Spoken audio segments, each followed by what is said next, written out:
This is my 1960 Ford Thunderbird. It was assembled in Wixom, Michigan, December 23rd, 1959.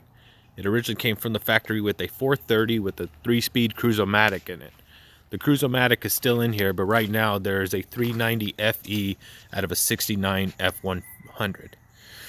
Wish I still had the 430, but that got blown up almost 40 years ago, and I'm pretty sure that block is a bunch of soda cans by now. I had to replace the radiator reservoir right there. That was leaking like a sieve, so I took it in, had them redo it, repaint it. Holds like nothing before. I had to redo all the vacuum lines, the wiring, the rotor cap, the coil pack. The coil's still fine. Had to replace the carburetor. That had to be sourced. That was a pain in the ass. Of course, the air cleaner's aftermarket, but I'm looking for the right one that goes for a 390 in this style. The car was aquamarine. It had dark green vinyl interior. Of course, it's got some body work that needs to be done right there at the bottom of the door. I have the Thunderbird logos. I have the loomers in the back. I have the fender skirts, which I had to find out of Sacramento. Those were kind of tough to get. This came from the factory without an air conditioning. I know it's kind of hard to see, but that is an air conditioning vents right there that were installed in the late 60s when somebody drove it from Michigan all the way over here to California. Oh yeah, old creaky hinges. That is the unit right there. I hope to get that working, but that's kind of an anomaly not many people have seen. Even my parts guys are trying to figure out what the hell. I cleaned out the trunk. It looks rusty, but there's no holes or anything. It's just surface rust. I'm going to not rhino line it, but paint that over when the car's going to be done. A lot of trimming. These are all the wires that hold up the headliner. Dashboard piece right here. I'm not sure the name on everything. I just know where most of the things go. This is for the seat. This is the driver's seat cover when you open the door. I recently figured out that this thing had an electric driver's seat. So I'm going to get that going again. And I have some of the original carpet and door panels right there. But it's all 1960 stuff. And it closes real... Hope it closed real nice the first time, but it got me. It has the eagle on the back where you put your key, and that still opens and closes.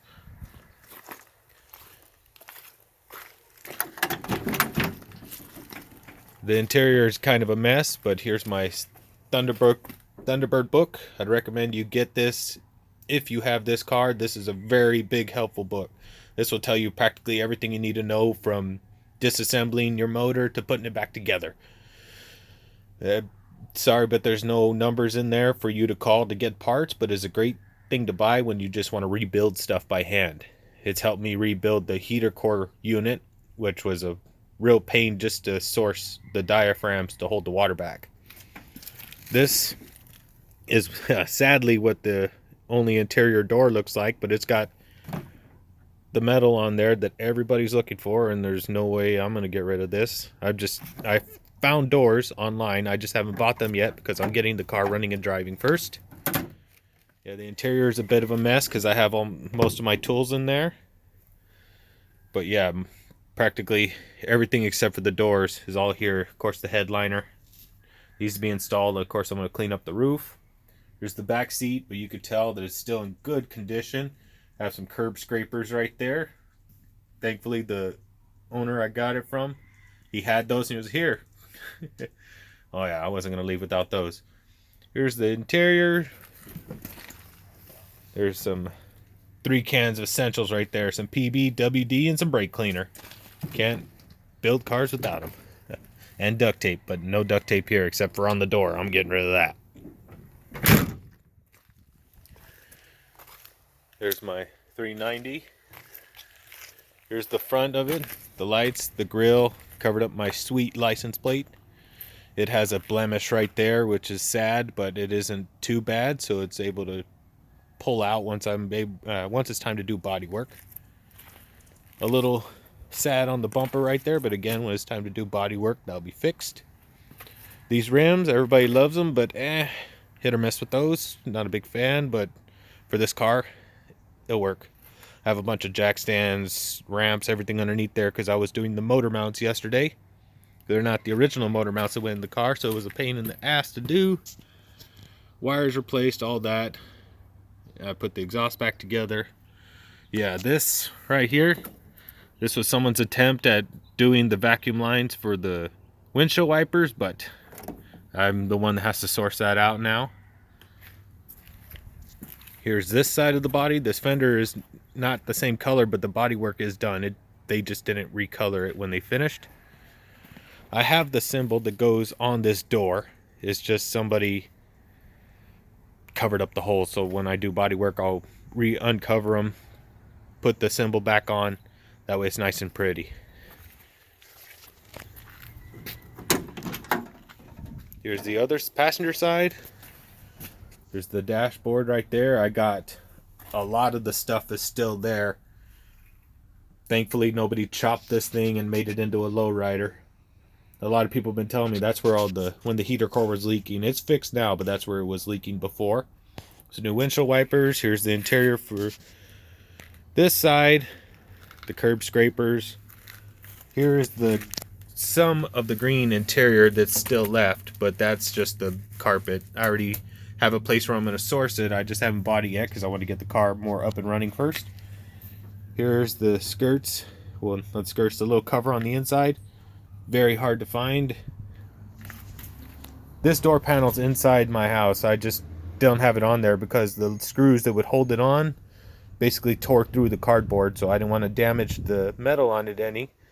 So I just put it inside my house on somewhere flat. See if this door closes real nice. Oh yeah, nice Ford close. Goes up. The only problem I have to fix is the windows don't match up right here. This window falls forward, but I can fix that in a future video. It's just I have to pull the motor back a little bit. It's just off track.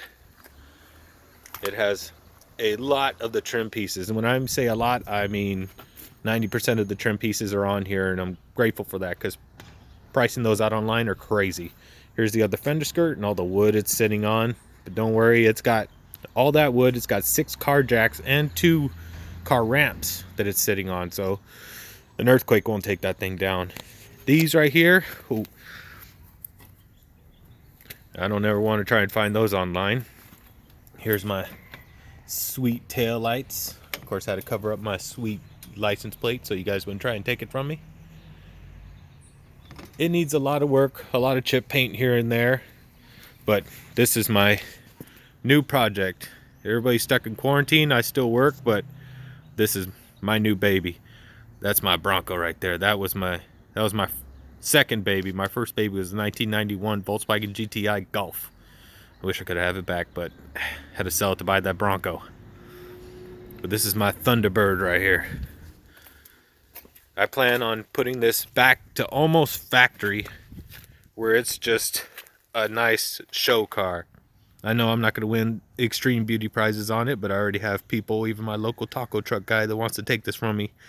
But nope, it's mine. I got to hold on to it for at least another year, because at the end of the year, they're going to be put in a cruise for my brother's wedding. If anybody has any comments or concerns or would like to know anything, go ahead and leave a comment, and I'll try and get back to you with the best of my knowledge. Of course, I got my 3-ton Daytona under there. It's just sitting under there because I had to do the motor mounts, had to jack up the motor, replace the mounts, but I had to take them out first and take them in to go get a match because not original motor, not original mounts. Somebody changed it up. Thankfully, they kept the 3-speed Cruise-O-Matic. One last look in there. Yeah, I had to redo the heater core lines. They're snaked over there. Brake booster, nobody sells this, or if you can find somebody that sells it, they want to take extreme amount of money from you. So luckily this still was in the car, so I was able to take it off and have it rebuilt for $250. And whoever owned this car before, I'd like to have a word with you, because you pulled the fender apart in order to get to that canister in there, when all you had to do was go in the fender wall. Right there. Right there. And you could have just took it off and got to that canister, but no, you had to peel back the metal. Again, the rims, they're okay with me. My grandpa says he wants them, maybe for his birthday. But in a future video, I'll show you a lot more, or if you guys would like to know something specific, just let me know and I'll shoot that video. The glass, thankfully the windshield and back window are still fine, but the only problem is, yeah, big old crack. Well, the crack doesn't go all the way through. You can't even feel it on this side. And on the other window, it's the same way, so I'm not sure what to do with those yet. I know they need to be replaced, but they aren't broken, and plus it adds a little bit of character. Alright, everybody have a good day. Let's see what goes on after I do more.